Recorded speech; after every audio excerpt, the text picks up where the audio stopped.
আসসালামু আলাইকুম এভরিওয়ান, সবাই কেমন আছো? আলহামদুলিল্লাহ, আল্লাহর দয়া এবং অশেষ রহমতে আমরা অনেক ভালো আছি। আশা করি আল্লাহ তোমাদেরকেও ভালো রেখেছেন এবং সুস্থ রেখেছেন। সবচেয়ে উত্তম মাস হচ্ছে রহমতের মাস। এই মাসে আল্লাহর এতই রহমত, আসলে ভালো না থেকে উপায় নেই। তবে আজকে কর্মব্যস্তময় দিনের শুরুটা করেছি যে আজকে আমি আমার শোপিস কর্নারটাকে অর্গানাইজ করব।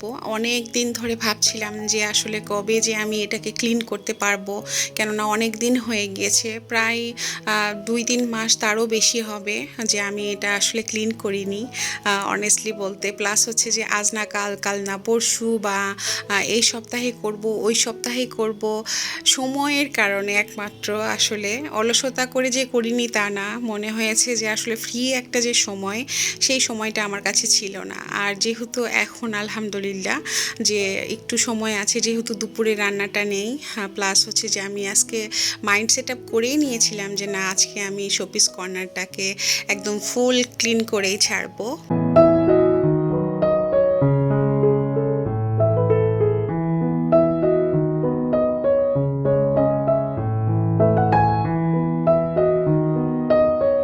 আমি যখনই কোনো এক্সট্রাভাবে আছে না, শু র্যাক বা ওভেন র্যাক বা ডাইনিং টেবিল এগুলোর ভিডিও করেছি, তখনই আপুদের অনেক কোশ্চিন থাকে যে আমি এগুলো কোথা থেকে পারচেস করেছি।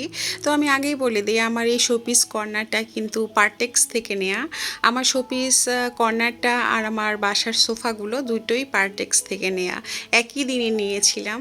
আমরা যারা পার্টেক্স সম্বন্ধে অবগত তারা কিন্তু জানি যে পার্টেক্সের ফার্নিচারগুলো বেশিরভাগই একটু এইরকম মেরুন টাইপের বা ব্রাউন বা চকলেট কালার হয়ে থাকে। তো সেইখানে আসলে আমি হঠাৎ করে আমার শোপিস কর্নারটা নেওয়া হয়েছিল। তবে এটা নেওয়ার পর থেকে মনে হয় যে না, এটা আসলে আমার বাসাটাকে একটা অন্যরকম লুক দিয়েছে। প্লাস সংসারে যেটাই থাকুক না কেন, আমাদের গৃহিণীদের কাছে আসলে সব কিছুই মনে হয় যে এক একটা পার্ট আমাদের সংসারে। তো এই যে দেখতেই পাচ্ছ, আমি কিন্তু কোনো কিছু লুকাতে চাই না। এই যে দেখো কতটা ধুলাবালি পড়ে গিয়েছে। এটা আছে না যে আজ না কাল, কাল না পরশু বলে রেখে দেওয়ার ফলে এই অবস্থা হয়েছে, প্রচণ্ড পরিমাণে ধুলা পড়েছে। আর তাছাড়া আমার ব্লগ যারা সবসময়ই দেখো তারা কিন্তু জানো যে আমি সবসময় একটা জিনিস মেনশন করি যে যেহেতু আমার রোড সাইডে বাসা, সেক্ষেত্রে কিন্তু ধুলার কবল থেকে আমার বাঁচার কোনো উপায় নেই। এই যে এটা এখন ক্লিন করলাম, আবার আছে না যে 1 সপ্তাহ বা 1 মাস পরে এটাকে, যদি 1 সপ্তাহ পরে করি এমনি নর্মাল ক্লিন করলেও চলবে, বাট 1 মাস পরে এটাকে ডিপ ক্লিন করা ছাড়া উপায় থাকবে না।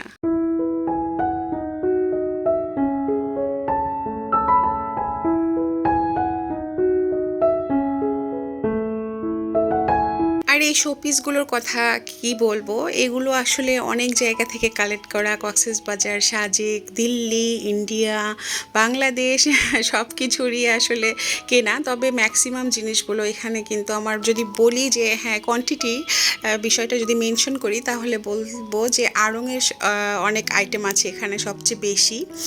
কেননা আড়ং থেকে নেওয়া মানে, আমি সবসময় বলি যে আড়ংয়ে গেলে ঘর সাজানোর জিনিসগুলো দেখলে মাথা ঠিক থাকে না, তখন কিন্তু কোনো না কোনো একটা আইটেম নিয়ে চলে আসি।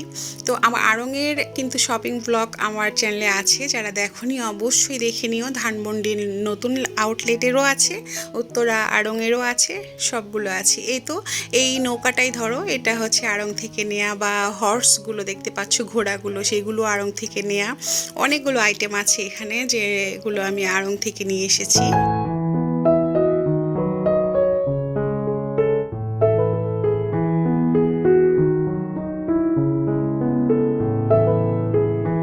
ঈদের আগে পুরো বাসাটাকে ক্লিন করা, এটা কিন্তু আমাদের গৃহিণীদের প্রধান কাজ হয়ে থাকে।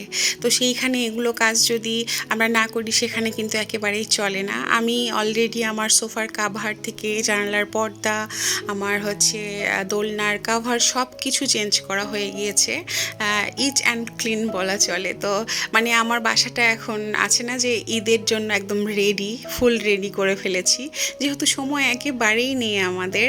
তো আসলে এই কাজগুলো যদি আমরা না করি, ঈদের পরে একেবারেই সময় পাবো না। ঈদের কয়েকদিন পরেই বাচ্চাদের স্কুল, তখন আবার একটা রুটিন লাইফে চলে যাব। এখন যেহেতু একটু সময় আছে, যদিও রমজান মাস রহমতের মাস, কাটছে আলহামদুলিল্লাহ, খুব ভালো কাটছে।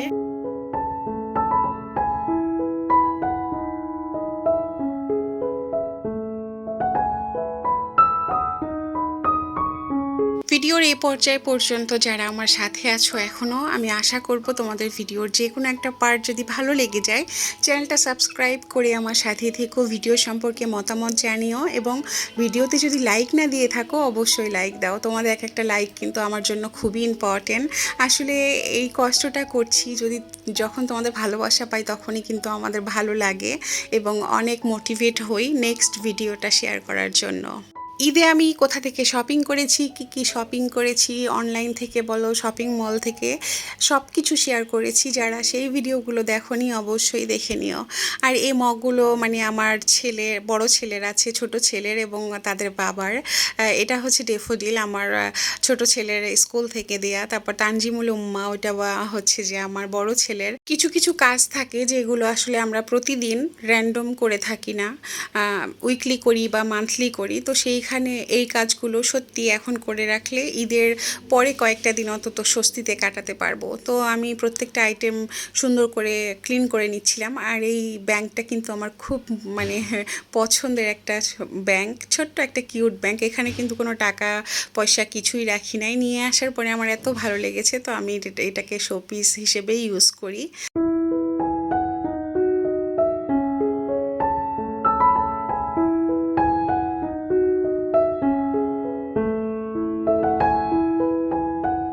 শোপিস কর্নারের গ্লাস থেকে মানে বাহির থেকে এতটাও বোঝা যায়নি যে এতটাই ধুলাবালি পড়ে আছে। যদিও আসলে এটা আমার আরও আগে ক্লিন করা দরকার ছিল। এর জন্য নিজের কাছেই খারাপ লাগছিল যে আমি আমার বাসাটাকে সবসময় ক্লিন রাখার চেষ্টা করি যতটুকু পারি, মানে হাজারটা কাজের মাঝে আমি ট্রাই করি যে প্রত্যেকটা জিনিসকে আসলে প্রতিদিন একটু ক্লিন করার। কেননা ধুলাবালি তো আর দিনক্ষণ ঠিক করে পড়ে না, তারা সব সময় পড়তেই থাকে। দ্যাটস ওয়াই আসলে সব সময়ই আমি একটু টাচ করতে থাকি যে না, এই জায়গাটাতে আসলে ধুলাবালি যেগুলো চোখের সামনে দেখা গেলে না প্রচণ্ড রকম খারাপ দেখায়। আর তাছাড়া আমরা সব দিকে যদি গৃহিণীরা কষ্ট করতে পারি তাহলে বাসাটা পরিষ্কার রাখতে কেন পারবো না? আর বাসাটা যত পরিষ্কার থাকে মন প্রাণ সব কিছুই ভালো লাগে, প্লাস হচ্ছে যে নিজেরও আসলে স্বস্তি কাজ করে, মানসিক প্রশান্তি কাজ করে। তবে আমি চাইলে কিছু কথাকে বা কিছু কাজকে কোনোভাবে ইগনোর করতে পারি না। এই যে আমি র্যান্ডমলি প্রতিদিন এক একটা পার্ট ডিপ ক্লিন করার চেষ্টা করছি বা গোছানোর চেষ্টা করছি, তো দেখা যায় কাজের কোনো শেষ নেই। কাজ কিন্তু আমার মনে হচ্ছে যে হ্যাঁ একটা পর একটা কমে যাচ্ছে, কিন্তু হিসাব করো আমি যদি 7 দিনে 7টা কাজ করি, 7 দিন পরে কিন্তু আবার প্রথমটাতে আমাকে টাচ করতে হবে। এই রকম কিন্তু ঘুরে পেঁচিয়ে কিন্তু কাজগুলো জাস্ট জীবনের মতো ঘুরে পেঁচিয়ে আমাদের সাথে চলাচল করছে। এটা তো আমার কাছে মনে হয়। ধরো আমি ডাইনিং টেবিলটাকে অনেক সুন্দর করে অর্গানাইজ করে ডিপ ক্লিন করলাম, ডাইনিং টেবিলটাতে তো প্রতিদিন ক্লিন করতে হয়, তাই না? ইফতারি বলো, সেহরির পরে অবশ্যই স্প্রে দিয়ে ক্লিন করতে হয়। তো সেইখানে দেখবা যে ওইটা 2টা দিন যদি জাস্ট ক্লিন না করি তাহলে সেখানে বসে খাওয়ার মতোই পরিস্থিতি থাকবে না। তো এই রকম কাজকে আসলে আমাদের গৃহিণীদের কাছ থেকে না সরানো একেবারেই মুশকিল। আর সেইখানে যদি আমরা গৃহিণীরা একটু অবহেলা করি তাহলে তো আমাদের বাসা একেবারেই শেষ।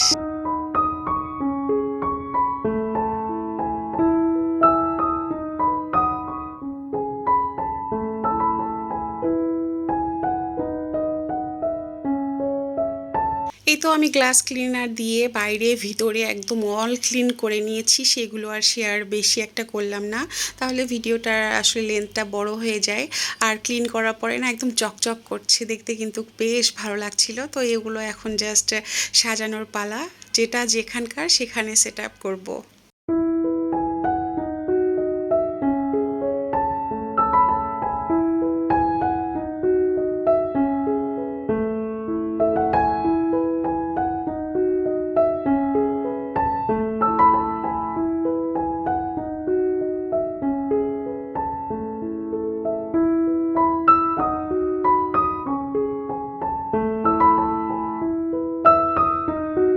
শোপিস কিন্তু আমাদের বাসাটাকে সৌন্দর্য বাড়াতে অনেকখানি হেল্প করে। কোথাও ঘুরতে যাওয়া বা সেখান থেকে কিছু কালেক্ট করে নিয়ে আসা, এই যে যেমন এগুলো আসলে কক্সেস বাজার থেকে বা সাজেক থেকে। আমার সাজেকের ব্লগগুলো যারা দেখোনি তারাও কিন্তু দেখে নিতে পারো। আমরা মানুষেরা কি, তাই না বলো? বেলা শেষে আমরা যেখানেই যাই না কেন পৃথিবীর, আমাদের টানটা থাকে ঘরের জন্য। আর আমাদের ঘরটাকে সুন্দর করে সাজানোর জন্য আমরা কত কিছুই না করি। যার যতটুকু সাধ্য আছে ততটুকু দিয়েই কিন্তু আমরা খুব চেষ্টা করি যাতে আমাদের এই শান্তির নিবাসটাকে মনের মতো করে সাজানো যায়। তবে আমার আজকের ব্লগটা কেমন হয়েছে অবশ্যই জানাতে ভুলে যেও না। আর তোমাদের এক একটা কমেন্টও কিন্তু আমার বেশ ভালো লাগে, আমি সত্যি খুব অনুপ্রাণিত হই। তো আমার এই শোপিস কর্নারটাকে আবার একটু নতুনভাবেই সাজালাম, মানে এক একটা জিনিস এক একটা জায়গায় ছিল, বাট আমি নতুনভাবে সেট আপ করলাম। তো কেমন হয়েছে অবশ্যই জানাতে ভুলে যেও না।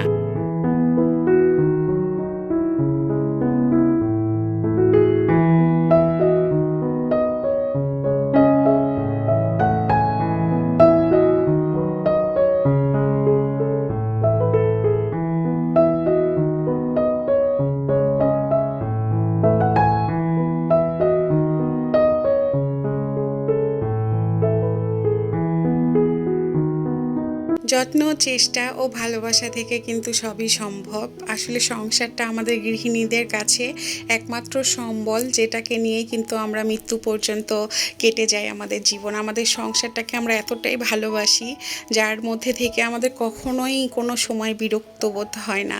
তো সবার সংসারেই আসলে সুখ শান্তি বিরাজ করুক, এই রহমতের মাসে একটাই দোয়া। তো তোমরা ভালো থেকো। আমার ব্লগটা কিন্তু এখানেই শেষ। জানি না তোমাদের কেমন লেগেছে। দেখা হবে নেক্সট ব্লগে। সো আজকের জন্য আল্লাহ হাফেজ।